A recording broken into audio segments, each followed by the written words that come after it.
Na minha tradução diz assim: mas, posto que com isto deste motivo a que blasfemassem os inimigos do Senhor, também o filho que te nasceu morrerá, disse Natã a Davi. Então Natã foi para sua casa, e o Senhor feriu a criança que a mulher de Urias dera à luz a Davi, e a criança adoeceu gravemente. Buscou Davi a Deus pela criança, jejuou Davi, e vindo, passou a noite prostrado em terra. Então os anciãos da sua casa se achegaram a ele para o levantar da terra. Porém ele, Davi, não quis e não comeu com eles. Ao 7º dia, morreu a criança. E temia os servos de Davi informá-lo de que a criança era morta, porque diziam: eis que, estando a criança ainda viva, lhe falávamos, porém ele não dava ouvidos à nossa atenção. Como, pois, lhe diremos que a criança é morta, porque ele vai se afligir muito mais? Viu, porém, Davi que os seus servos cochichavam uns com os outros, e entendeu que a criança era morta. Pelo que disse aos seus servos: é morta a criança? E responderam: morreu. Então Davi se levantou da terra, lavou-se, ungiu-se, mudou de vestes, entrou na casa do Senhor e o adorou. Depois veio para sua casa e pediu pão. Puseram-no diante dele e ele comeu. Disseram-lhe seus servos: que é isto que fizeste? Pela criança viva jejuaste e oraste, porém, depois que ela morreu, te levantaste e comeste pão? Respondeu Davi: vivendo ainda a criança, jejuei e orei, porque dizia: quem sabe o Senhor se compadecerá de mim e continuará viva a criança. Porém, agora que a criança é morta, por que jejuaria eu? Poderei eu fazê-la voltar? Eu irei a ela, mas ela não voltará para mim. Então, Davi veio a Batseba, consolou-a e se deitou com ela. Teve ela um filho, a quem Davi deu o nome de Salomão, e o Senhor o amou. Eu quero compartilhar com vocês, queridos irmãos, querido pastor Alex, queridos irmãos e irmãs da terceira IPI de Aracaju, pastores, colegas, presbíteros, presbíteras, membros da igreja, amigos, membros de outras igrejas que estão conosco. Eu quero compartilhar sobre essa necessidade que todos nós temos de aprender a virar a página da nossa vida. Por que é que nós temos essa dificuldade? Por que é que nós temos dificuldade? Por que é que nós nos apegamos a experiências passadas, a sonhos antigos, a hábitos aprendidos, e a gente insiste em manter isso conosco? E a gente insiste em manter determinadas posturas, determinados sentimentos. Por que que a gente insiste em manter as páginas abertas? E por que que a gente tem dificuldade em virar as páginas da nossa vida? E quais são as consequências quando nós não conseguimos fazer isso? Quais são as consequências quando nós temos essa dificuldade, ou quando nós não desejamos virar as páginas, os acontecimentos que nos sobrevieram? O que acontece, quais as consequências quando nós temos dificuldades em deixar para trás aquilo que precisa ser deixado para trás? Bom, nós temos a tendência de achar que o passado é sempre melhor que o presente, né? A experiência passada, a época passada, a infância, as brincadeiras da infância, a escola que a gente estudou, era sempre melhor do que a de hoje. As músicas que a gente ouvia eram sempre melhores que as de hoje. As coisas que a gente fazia, o lazer que a gente tinha, a forma como a gente vivia. A gente sempre acha isso, né? Que a nossa época, como a gente costuma dizer, era sempre melhor do que os dias de hoje. E a gente vai achando que é assim, que sempre o passado é melhor. A razão, ou as razões pelas quais a gente tem essa dificuldade de abandonar o passado, eu diria assim, há várias razões. Eu tenho algumas aqui, você pode acrescentar outras aí nessa lista. Em primeiro lugar, eu penso que isso tem a ver com a segurança que a gente tem nas experiências passadas.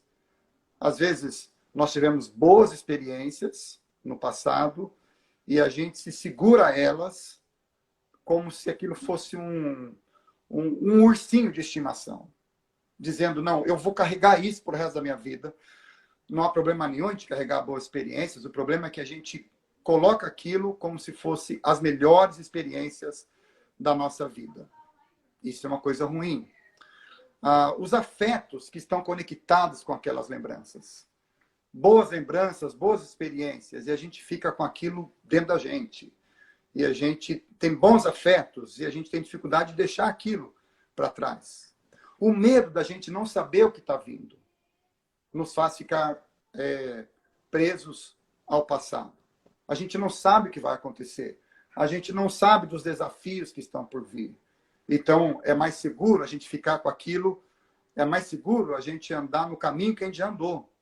O medo de viver uma nova situação.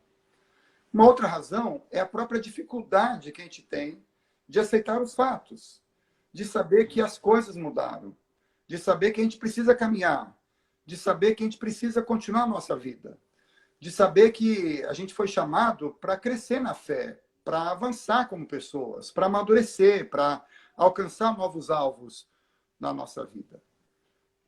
Por causa disso, a gente precisa entender.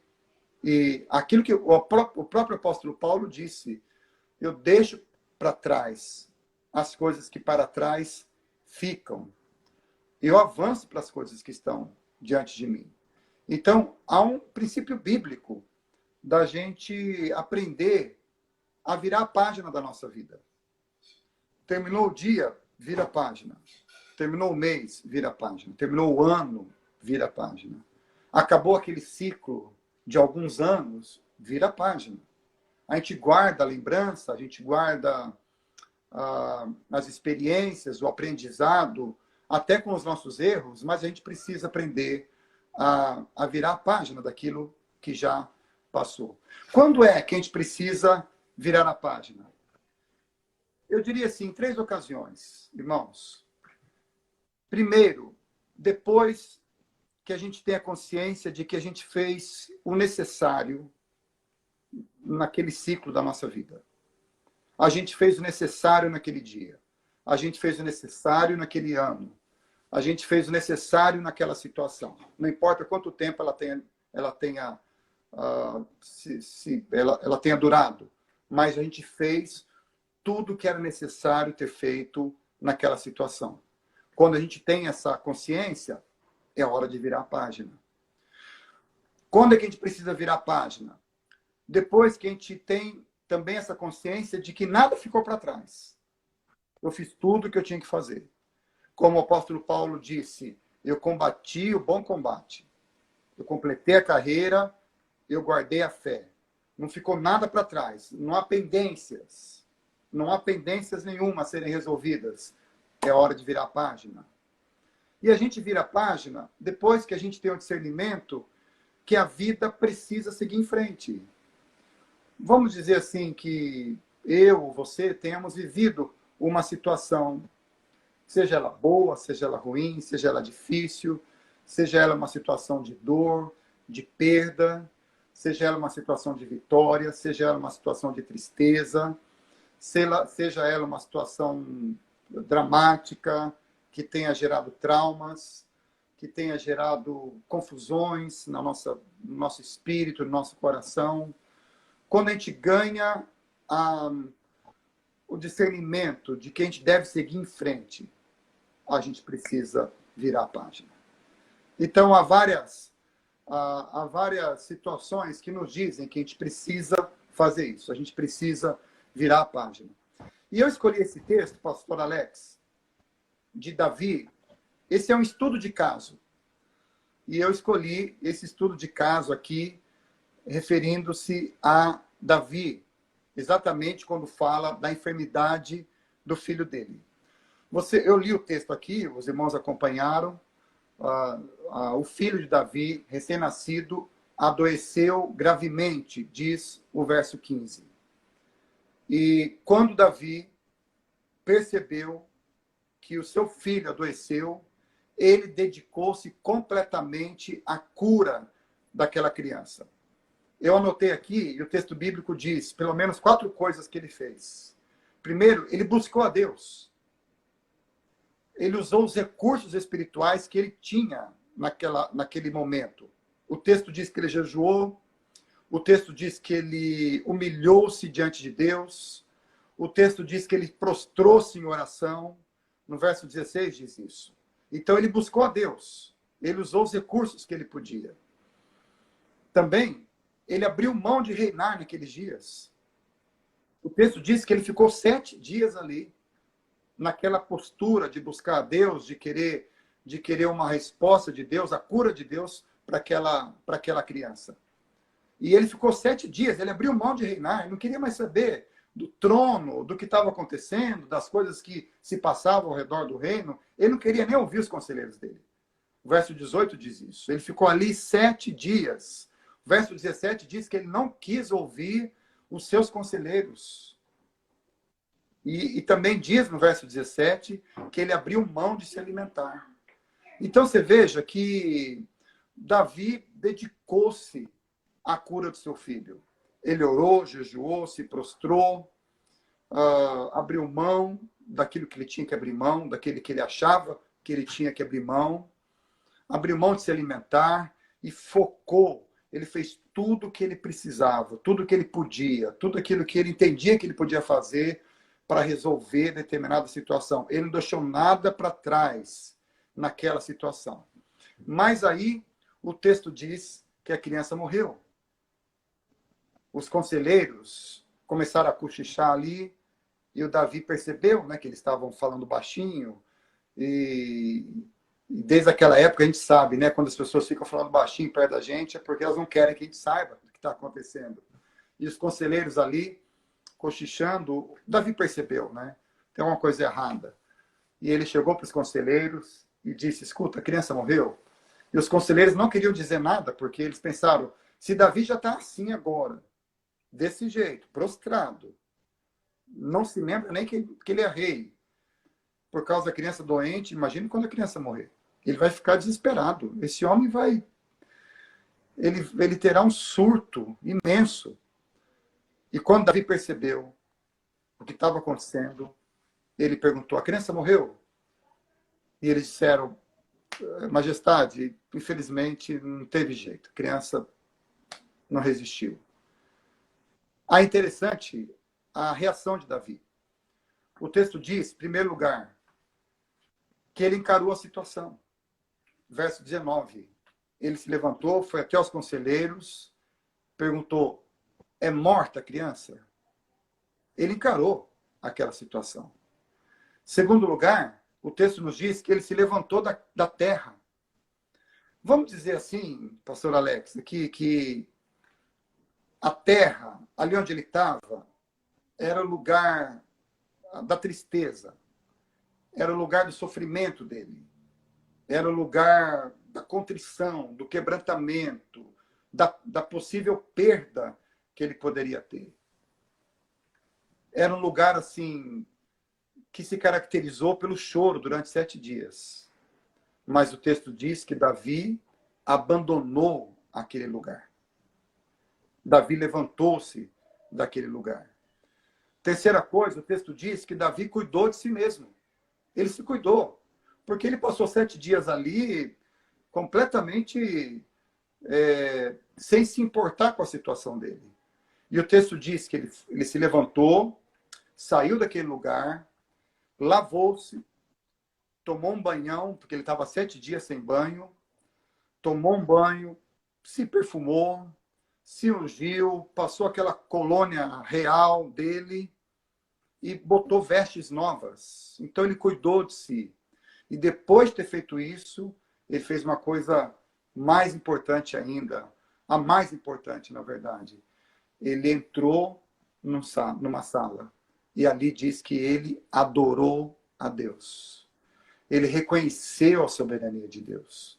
Ele reconheceu os propósitos de Deus sobre tudo. Ele reconheceu que Deus estava nisso tudo. E ele reconheceu que Deus poderia continuar a cuidar da vida dele. E apesar daquela perda, e apesar daquilo ter causado tanta tristeza no coração dele, apesar daquilo ter custado tantos, aqueles 7 dias de sofrimento, de choro, de quebrantamento, e apesar dele ter pedido tanto para Deus que aquela criança sobrevivesse, e aquela criança teve um fim assim, de morte, Davi foi adorar a Deus. Eu acho tão bonito isso, saber que Davi foi um homem que, no meio das perdas, ele entendeu que Deus é Deus, e ele tem que ser adorado. E ele foi, adorou a Deus, e finalmente o texto diz que ele renovou as suas forças físicas. Depois que ele tomou banho, perfumou, botou roupa nova, ficou bonitão, foi lá adorar a Deus, adorou a Deus. Ali, provavelmente, ele teve um renovo espiritual. E depois que ele renovou a sua vida na presença de Deus, o texto diz que ele foi para a sala do banquete e ali ele comeu. Aquilo que ele não comeu 7 dias, ele comeu naquele dia. Traz o pão, traz o macarronada, traz o frango e vamos comer. E segue a vida. E segue a vida. Aí, quando ele fez tudo isso, os seus conselheiros ficaram muito confusos. Porque na lógica dos conselheiros era o seguinte: o Davi já está morrendo de tristeza. Se a gente disser que o filho morreu, aí esse homem vai entregar os pontos. Era isso que eles esperavam. De repente, quando eles disseram para Davi, Davi, o seu filho morreu, que eles achavam que daí Davi ia sair correndo, desesperado no pátio daquele palácio, o Davi levantou, sereno, foi lá, tomou banho, se perfumou, botou roupa nova, penteou o cabelo, foi para a sala, adorou a Deus, cantou, louvou, recebeu palavra de Deus, foi fortalecido pelo Espírito de Deus, foi para outra sala, comeu, tranquilo, como se nada tivesse acontecido. E os seus conselheiros entraram em crise, falaram: mas o que é isso, Davi? Você teve uma situação, uma reação oposta àquilo que todo mundo tem. Estando a criança viva, você estava desse jeito, e agora? E o Davi disse exatamente isso no verso 23. Ele disse: ora, estando a criança viva, eu pensei que eu poderia ganhar a cura dela diante de Deus. E eu fiz o que eu pude para que isso acontecesse. E ele explicou. Davi fez o que pôde enquanto a criança estava viva. Mas quando ele percebeu que ela morreria, quando ele percebeu que ela estava morta, que ele não podia fazer mais nada, que aquilo tinha chegado ao final, o que Davi fez? Ele tomou a decisão de retomar a sua vida. Eu acho bonito isso, porque ele fez de tudo. Quando ele percebeu que aquilo chegou no final, ele disse: agora é hora de eu virar a página. Eu não vou ficar a minha vida inteira chorando a morte dessa criança. Aí o texto diz que depois de tudo, do banho, da roupa, do perfume, da adoração, do renovo espiritual, da comida boa, o texto diz que ele foi consolar Batseba. E consolar aqui significa que eles tiveram relações sexuais e Batseba ficou grávida, concebeu, teve um outro filho chamado de Salomão. E o texto termina dizendo: o filho chamou-se Salomão e o Senhor o amou. Olha que coisa mais linda.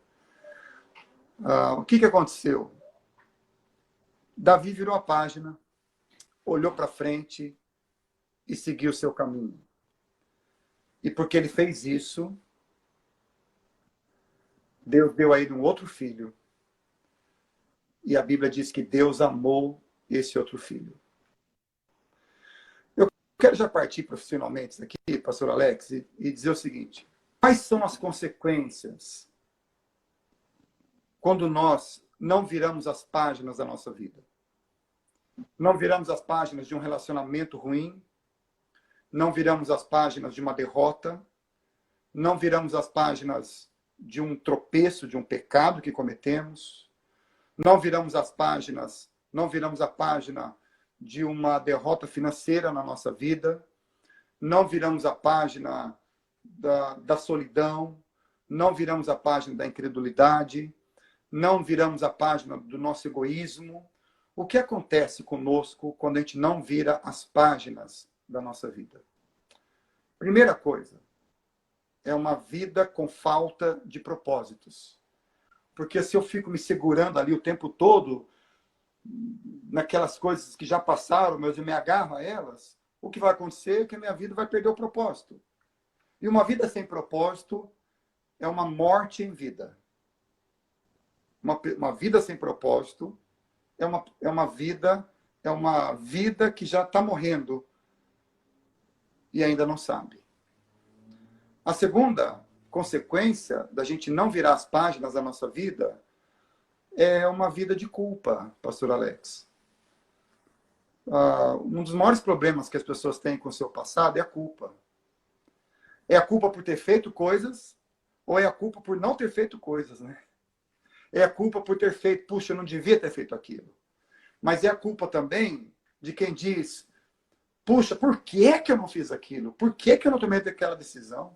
Por que é que eu não aceitei aquele trabalho? Por que é que eu não pedi a mão daquela moça em casamento naquele dia?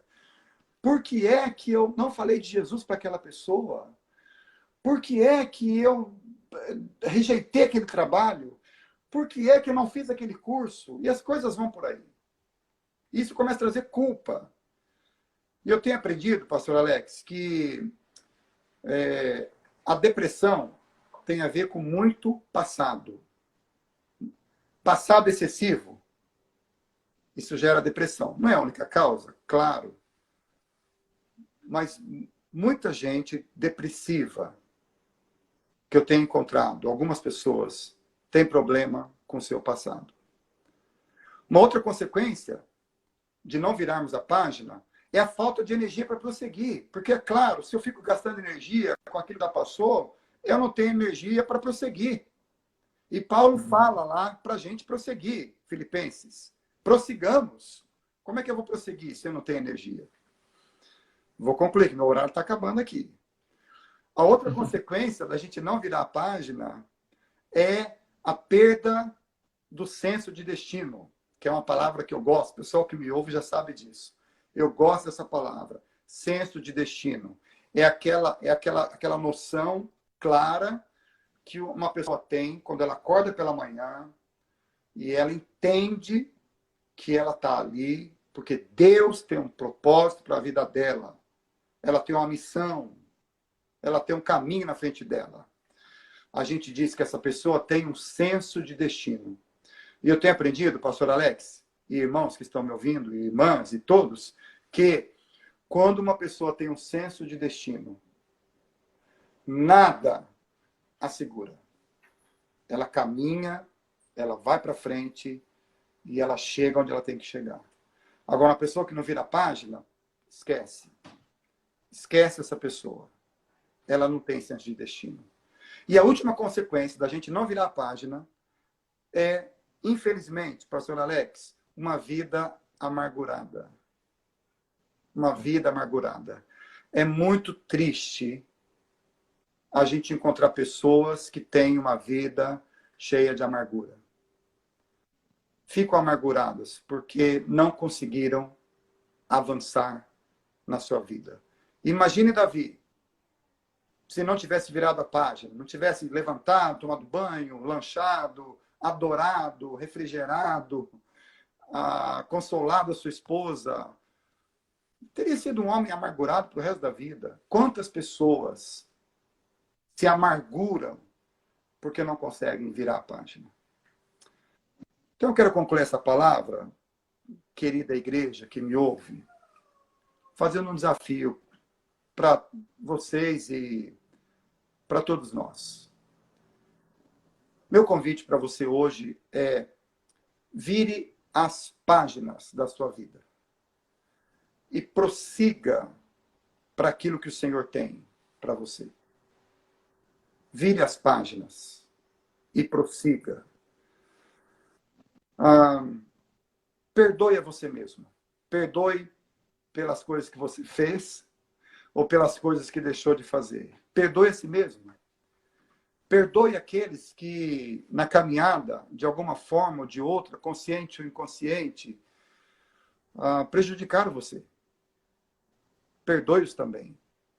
Desista de se lamentar e olhe para os novos propósitos que Deus tem. Lembra do texto de 2 Coríntios 2,9? Nem olhos viram, nem ouvidos ouviram, nem jamais penetrou em coração humano o que Deus tem preparado para aqueles que o amam. Isso é palavra de Deus. E lembremos-nos de Romanos 6,4, quando Paulo diz: andemos em novidade de vida. Só anda em novidade de vida. Só acorda todo dia com esperança firme no coração. Só levanta todo dia com a alma engrandecida, feliz, cheia de esperança. Aquele sujeito que consegue andar em novidade de vida. Então, a minha palavra para vocês, querida igreja, é essa. Que o Senhor nos ajude a aprender a virar as páginas da nossa vida a cada dia, para a glória de Deus. Que o Senhor nos abençoe. Que o Senhor continue a abençoar a sua vida, pastor Alex, a vida da sua família, da sua esposa, das suas filhas.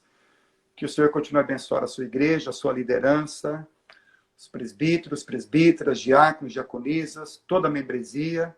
Que o Senhor continue a fazer de você esse vaso excelente, frutífero, essa bênção e esse amigo querido que você tem sido nesses anos todos. Que o Senhor abençoe a cada um de vocês. Amém. É uma honra, pastor Henrique. Eu fico, nesse momento, com aquele sentimento nostálgico, né? Voltando ao passado, sentado naqueles bancos da igreja, ouvindo as mensagens proferidas pelo pastor Henrique, que nos ensinou muito nessa caminhada, e foi um privilégio poder ser pastoreado por você. Amém. E hoje volta a um sentimento que a gente traz com muita alegria, uma profunda lembrança e um desejo muito grande de dizer: Deus, muito obrigado pela vida do pastor Henrique, Amém. pelo seu ministério, por sua família, Amém. por todas as maneiras, formas, como tanto tem inspirado e abençoado, a exemplo com essa mensagem. Amém. Que mensagem, pastor Henrique?